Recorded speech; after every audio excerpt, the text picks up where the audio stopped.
All right, welcome everyone. My name is Staff Sergeant Bryant with the CKC. I'd like to welcome you to another one of our speaker series.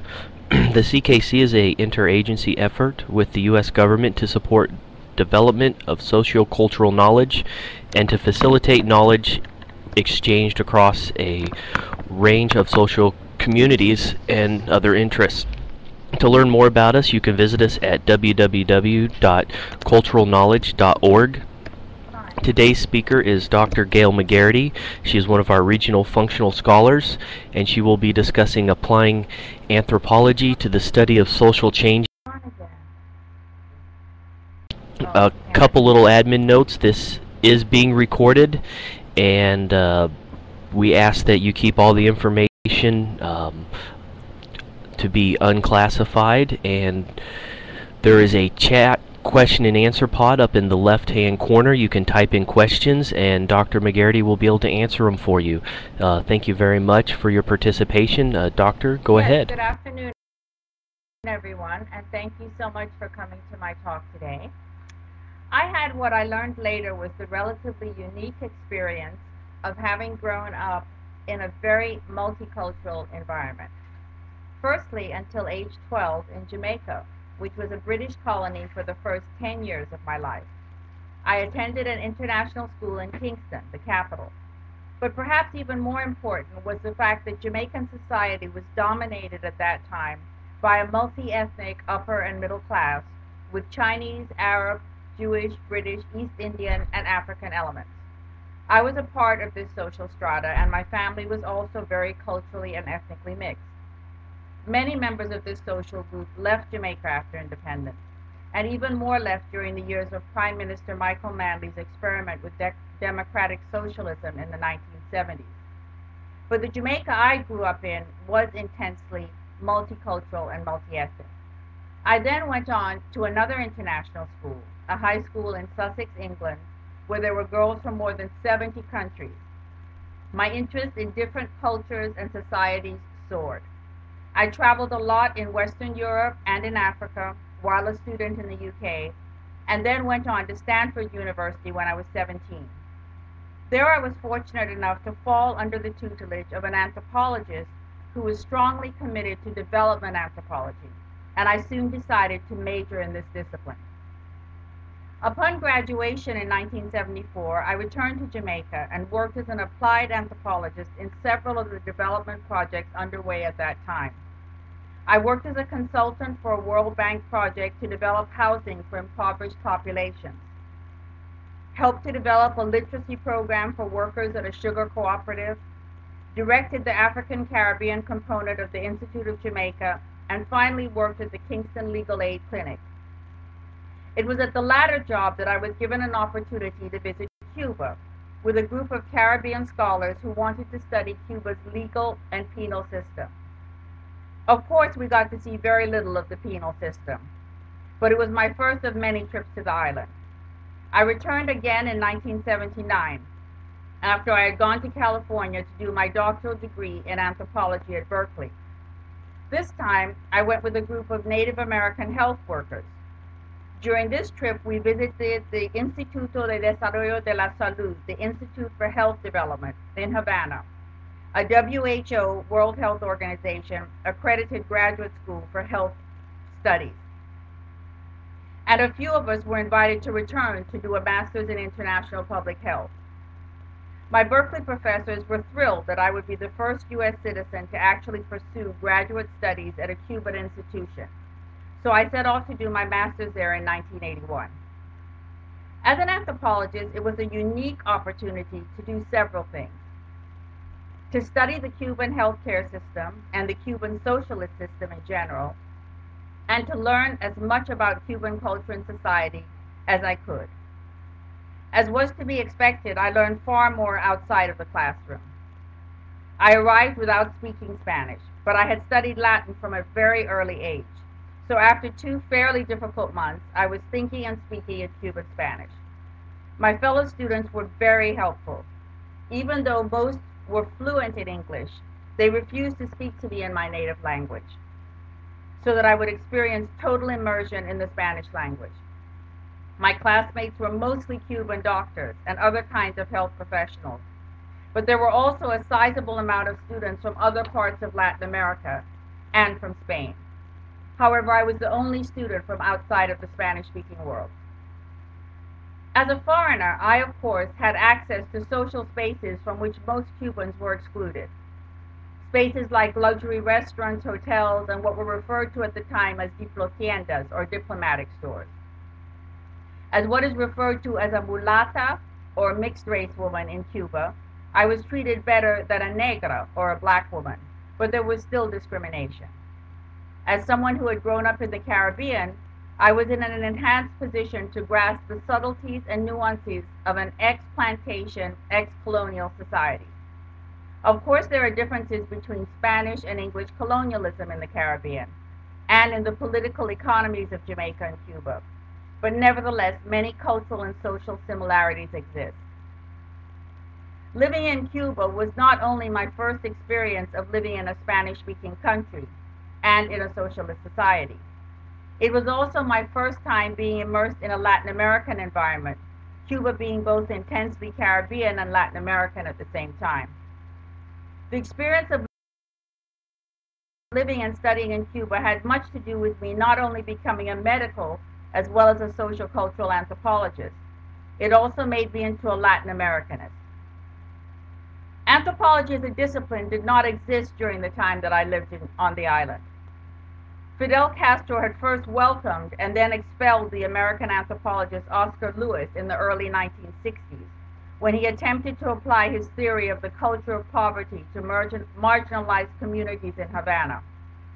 However, I was fortunate to have a professor at the Institute who was a lover of anthropology and who encouraged me to apply my ethnographic skills to an analysis of Cuban culture and society whenever I could. Although the schedule at the Institute was very rigorous and demanding, and we often had to do our field work for the master's thesis on weekends, I was ever the observant anthropologist. I initiated a pattern of research on contemporary Cuba that has continued until the present, concentrating on such themes as popular culture, race and class, and social change. I went to Cuba thinking that black Cubans were a minority. Not only did the Cuban revolutionaries and many pre-revolutionary scholars claim that to be the case, but most anthropologists of the Caribbean also accepted this to be the case. Yet it soon became obvious that not only are at least more than half of Cubans on the island today of African descent, but that the culture is saturated with remnants of African culture. In fact, Cuba was more African in terms of music, religion, cuisine, patterns of social organization, kinship, and language than the country that I had grown up in, Jamaica. It was just that there was a pervasive ideology of what is called blanqueamiento, or whitening in Spanish, which is by no means exclusive to Cuba, but which can be found throughout Latin and Luso America, that is Brazil. The emphasis, even on the part of the revolutionaries who claimed to reject so much that was Western, and who claimed to be committed to that which was quintessentially Cuban, was on the European element of Cuban culture and society. One of the points that I would like to emphasize today is that to study the issue of race and color in Cuba is not to study a minority issue, but to study an issue of national culture. It is no coincidence that so many of those advocating social and political change on the island today are black and mulatto. And it is also revealing that most political prisoners that refuse to accept being sent to Spain or to the US upon their release are black and mulatto. They have frequently shown themselves to be the ones most committed to their country. Men like Antunes and Fariñas, for example. All Cubans have suffered from state repression, but there is no question that those of darker hue have suffered the most. They confront on a daily basis the hypocrisy, cynicism, and double standard of the state. Those who oppose fundamental political and social change in Cuba often argue that many of the so-called dissidents, a term that many in the opposition reject, by the way, are common criminals.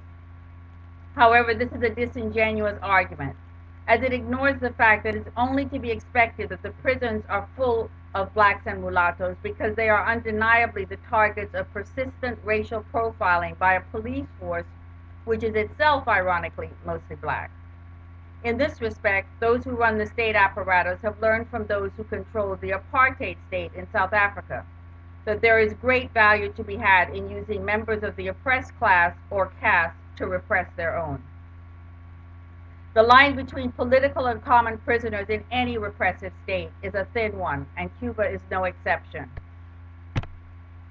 The martyr Orlando Zapata Tamayo, who died several years ago in a Cuban prison when he was deprived of water while on a hunger strike, was only one of the many black Cubans who struggled for the rights of all Cubans, not just black Cubans, and not just political prisoners. Other black dissidents, like the female lawyer Laritza Diverson, the medical doctor Oscar Elias Guisé, the son of a now deceased member of the Cuban revolutionary elite Vladimir Roca, the anthropologist Manuel Cuesta Marua, are all highly educated and are individuals who many hope will occupy prominent positions in the new Cuba. There are a plethora of relatively small organizations throughout the island, organized around the issue of social change, with varying agendas. Some emphasize the issue of institutional racism, which many feel is increasing as the economic situation deteriorates. Others decry the apartheid, as they call it, to which all Cubans, outside of the political military elite, are subject. It is no accident that Cubans use the Afrikaans term apartheid to refer to their social reality. Unlike the case in pre-Mandela South Africa, Cubans are not always, though they are frequently, excluded from hotels, restaurants, and other recreational facilities because of the color of their skin. But they are excluded because of their nationality, in the land of their birth. Although many Cubans of all colors still look down on and deny their African ancestry, an increasing number see the roots of their culture and society being not only in Spain, but even more so in Africa. They see the struggle against institutional racism and prejudice in Cuba as a struggle for a free and progressive Cuba.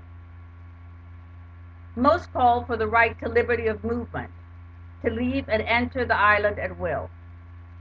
They also demand liberty of expression, concentrating on the right of access to the internet. Many complain about what they consider to be the exorbitant taxes to which small business people are subject.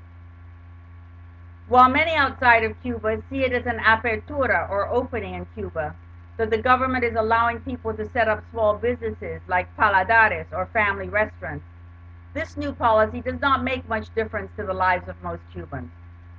Only those who have relatives abroad, who are able to and willing to send them the capital they need to get started, are able to take advantage of this new policy.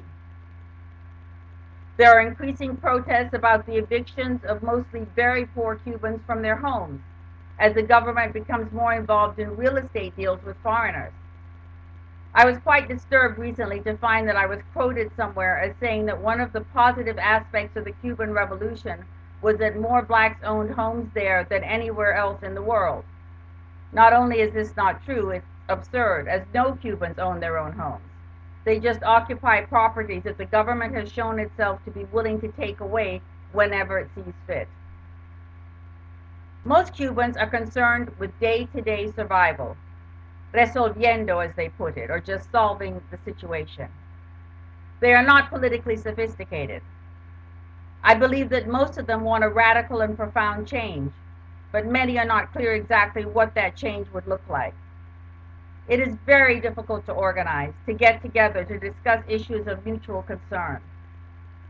Although the medical system functions very poorly, after 50 years of socialized medicine and free education up to the university level, many whom I have interviewed would like to see a political system similar to what exists in Scandinavian countries. That is a form of social democracy. Others just want US-style capitalism.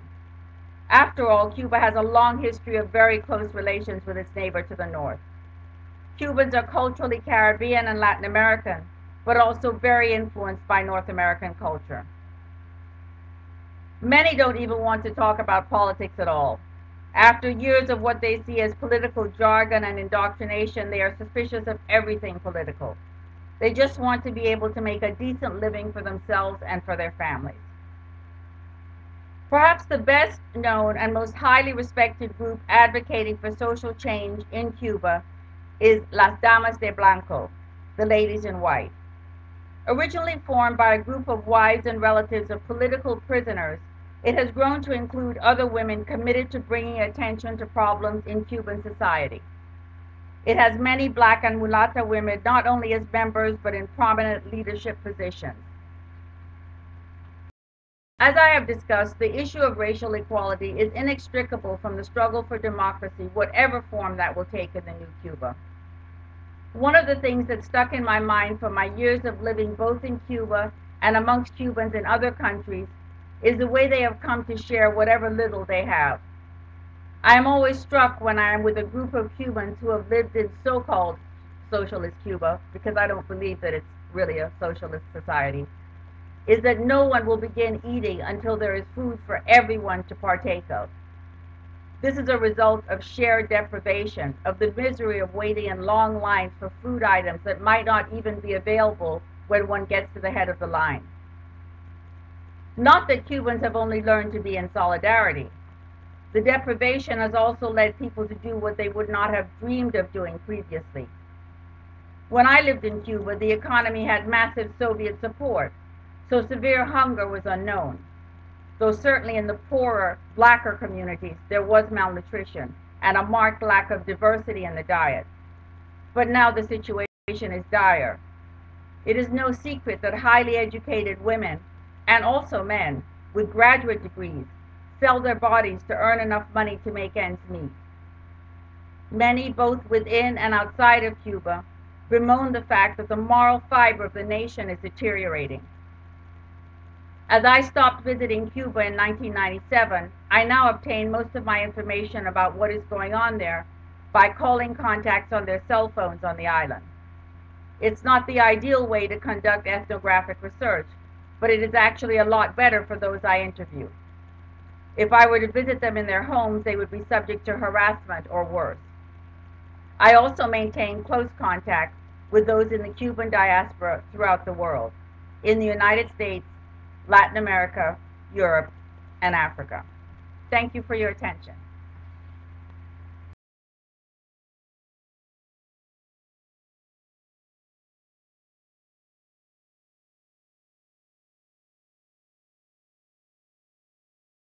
Hello? Is anyone there?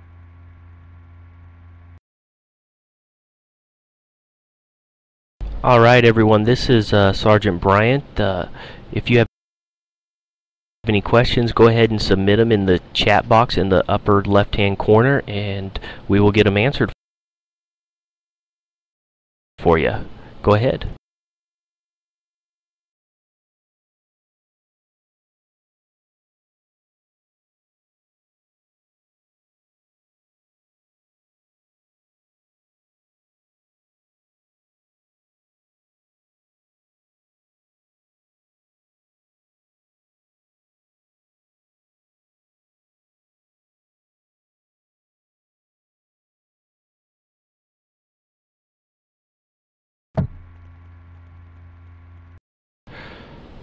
Well, I'm not seeing any questions at this time. Once again, here we go. Looks like we have one right here for you, Dr. McGarrity. Can you see those and answer? Question, Sergeant Bryant. Shouldn't it be under Q&A? Yeah, I'll go ahead and read it for you. It says, what deficiencies do you find in remotely doctrinating anthropology research as you described?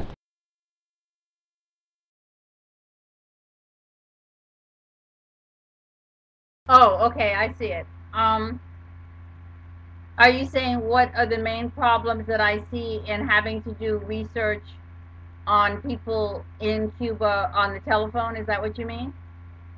I would believe so. Okay. Well, obviously, one of the main aspects that makes anthropology different to other social sciences is the close contact that we have with the people that we work with. And the ideal thing is to have face-to-face conversations, to talk to people in their environments. And it is very difficult on the telephone. The phone calls are very expensive. Not everyone has cell phones. The quality of the contact is very poor. The calls break down a lot. So there are a lot of things that make it an inadequate way of conducting research. But I supplement that by talking with people who come from Cuba to Miami on visitor visas to visit relatives, etc. And I interview Cubans in Jamaica, where I go quite often. There's a large Cuban community in Jamaica, and there is a process in Cuba by which a lot of Cubans are able to travel if they are invited by people in other countries, usually countries like Europe, Latin America, countries in Europe, Latin America, and the Caribbean, and to a lesser degree in the U.S. So I do get to talk to Cubans in person from time to time, but I do depend on talking to the political dissidents who are not allowed to travel on the phone, because I think it's so important to talk to them. And as I mentioned in my talk, there are some who are determined not to leave the country because they don't want to fall into the Castro trap of, okay, if you want to come out of prison, then leave the country. And then it solves Fidel, or now Raul's, problem of having dissidents in the country because they're living in Spain or Canada or Sweden or Miami. So I try and maintain contact on the phone, even though it does have its limitations.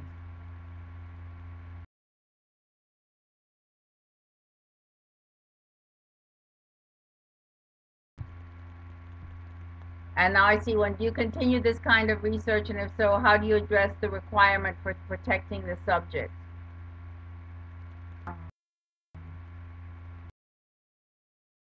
I guess you're referring to the conversations I have on the telephone with Cubans. Well, what the Cubans tell me is that they're so committed to struggling for social and political change in their countries that even though they think that the state security apparatus probably does listen in on the calls, they don't care.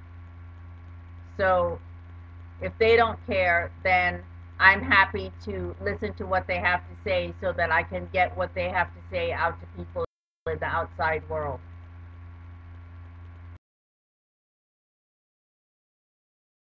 I hope that answers your question.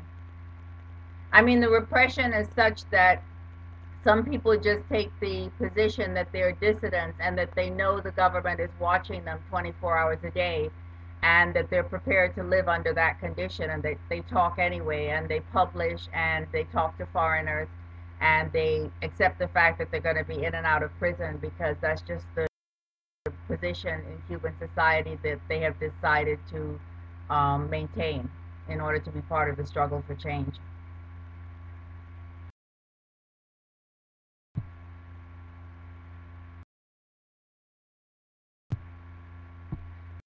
Do you foresee any significant political and social change in Cuba in the coming years? This is such an interesting question because I've been asked this over the last 2 to 3 decades, and I had hoped from the early 90s that there would be fundamental change in Cuba, and so many other people and people who are far more savvy about what's happening on the ground in Cuba have hoped that. But it's such a tightly controlled society. It's very, very difficult for people to organize, as I've alluded to in my talk. People I've talked to who work for human rights in Cuba, however, take inspiration from the fact that in Eastern Europe, in some countries where people thought hope was lost and that there would never be change, overnight, in countries like Czechoslovakia and East Germany, things changed. And they had a repressive state apparatus and secret police everywhere, and no one could trust anyone. I think one of the things that makes it particularly difficult in Cuba, though, is that it's an island, so it's hard for people to come from other countries to cross the borders and for there to be support from neighboring countries. And I think that the state apparatus in Cuba is amazingly strong and resilient. I don't know what will happen, and I wish that I could give an answer to that. Some people think that there's already fundamental change happening, but I'm not that optimistic about it. I think they're cosmetic changes. I think that the poverty is worse than ever before.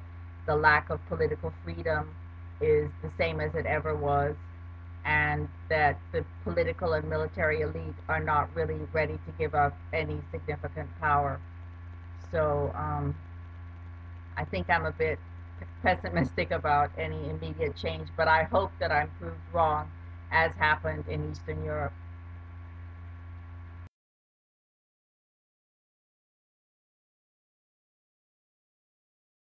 What are the common forms of mobilization given the tight control of Cuban society? My understanding is that people depend pretty much on just having small meetings in people's homes. And even though the homes are watched by state security and people are stopped when they're arriving at the houses and detained and often taken to jail, and not often imprisoned, but questioned, detained for a long period of time, and then usually set free, but just harassed and persecuted so they'll be dissuaded from taking part in meetings. I think people are really trying to have small household meetings. A lot of the groups that are working against racism have black study groups, which are not just attended by people who are black, but all different kinds of Cubans who are interested in working against racism.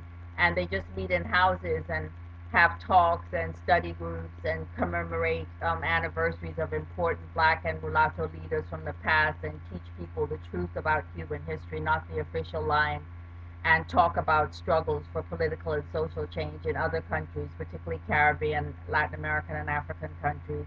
And what I've been hearing from people I've spoken to in the last 2 weeks is that those groups are increasing in number, but the repression is also increasing. And these groups often do not have that close contact with the official opposition based in Miami. There's really quite a gap between some people in the opposition, people whose parents and even grandparents left Cuba in the late 50s and early 60s, the exile community in Miami, and the kind of opposition you have at the grassroots level in Cuba. What you do have, too, in terms of mobilization, and I didn't mention this in my talk, is the artistic community, the musicians and artists who have shown a lot of resistance to repression in Cuba through their music and through forms of music like what would be called hip hop and rap and reggae in our countries. They sing out a lot of criticism against the government, and Silvio Rodriguez, who still is a supporter of the government and known throughout Latin America and the world for his folk music, his Nueva Trova music. His son is actually somebody who sings music very against the government. I think he's now in exile in Miami.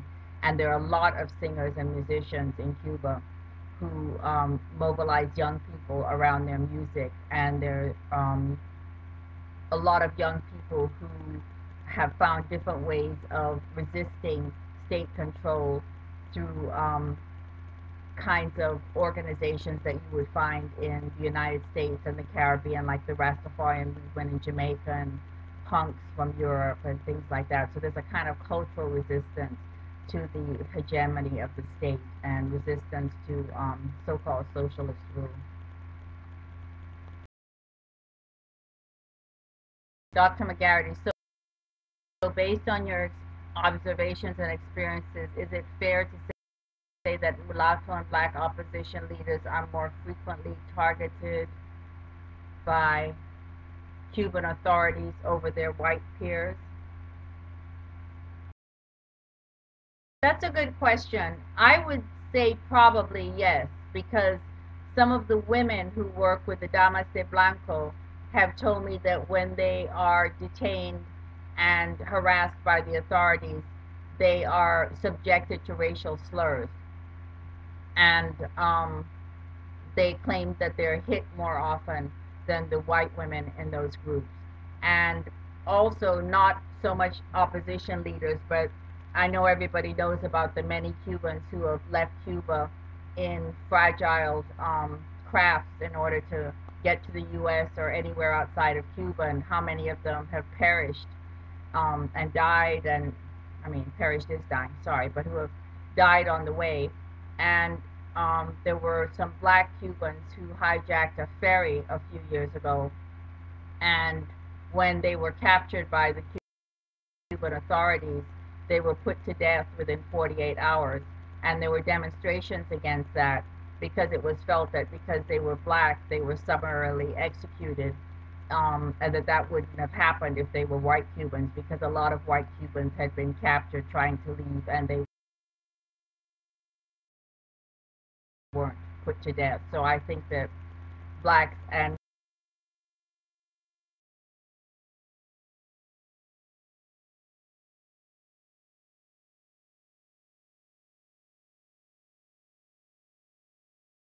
mulattoes are more severely punished for being opposed to the government, because Fidel Castro always used to say that his government had freed black people, and he used that propaganda throughout the world. He used it a lot with black Americans in this country.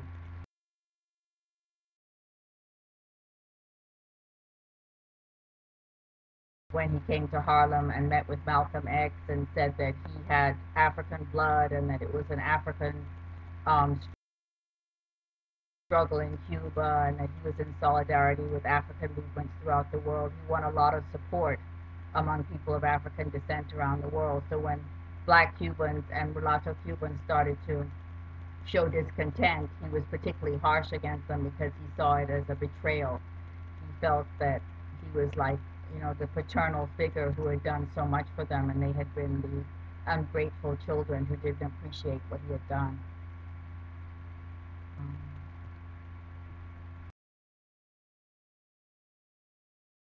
Along the line of mobilization, what form of civil organizations are there in Cuba that may support civil mobilization? I guess the closest I could get to answering that is what I've already said about the small groups that exist at community levels, where people just try and get together in homes and discuss community problems and ways of resisting state repression in very, very limited ways, because the repression of the state is such that you can't get together more than a few people in public, because that's we have one right here, Doctor. So it says, how have really cultural icons changed over the last few decades, really and what images do the different groups rally around currently, and do they differ along ethno-religious lines? It was by Joshua Cook, if you look in your question box. Are repressed for it. Have I answered all the questions?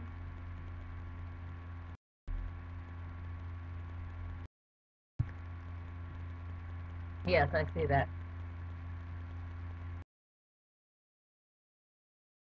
That's a very interesting question. I would say that over the last few decades, particularly young Cubans have come to look more at cultural icons that are Cuban as opposed to foreign ones. When I went to Cuba in the 70s, and then when I lived there in the early 80s, I was always so disappointed that young Cubans seemed so much more interested in foreign cultural themes and foreign music and everything from abroad. They craved that, I guess, because they couldn't have it, and because Fidel Castro wouldn't let them listen to jazz and rock music and stuff. So whenever you can't get something, of course you want it.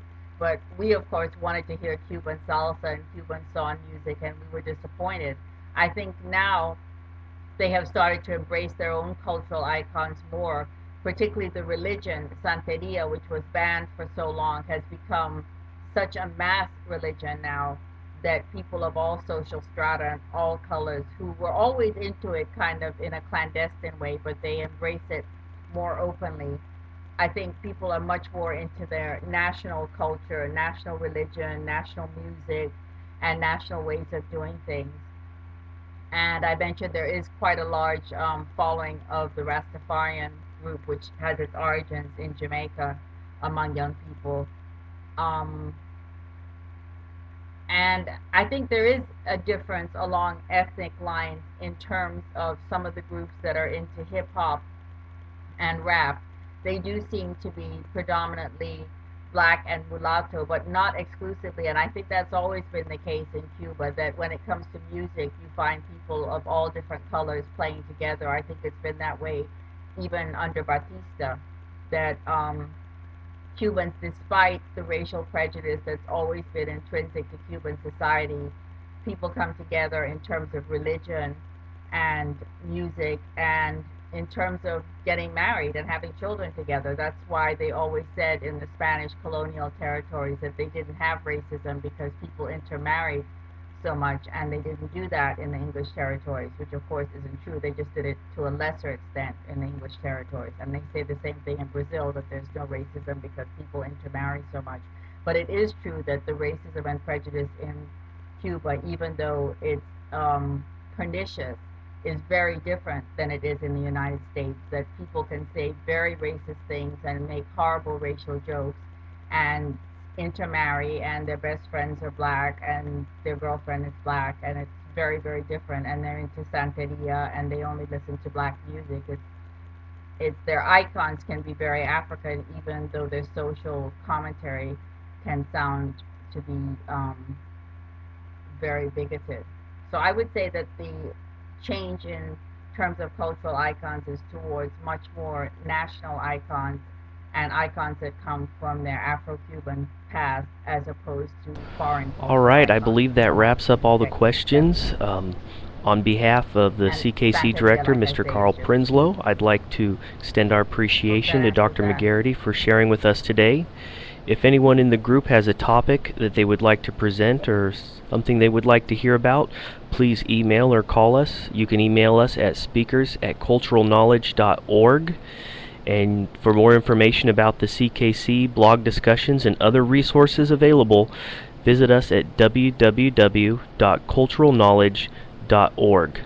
A recording of this session will be available on our website in shortly, probably 1 to 2 days. And thank you very much for all the participation, and thank you, Dr. McGarrity. Everyone have a good afternoon.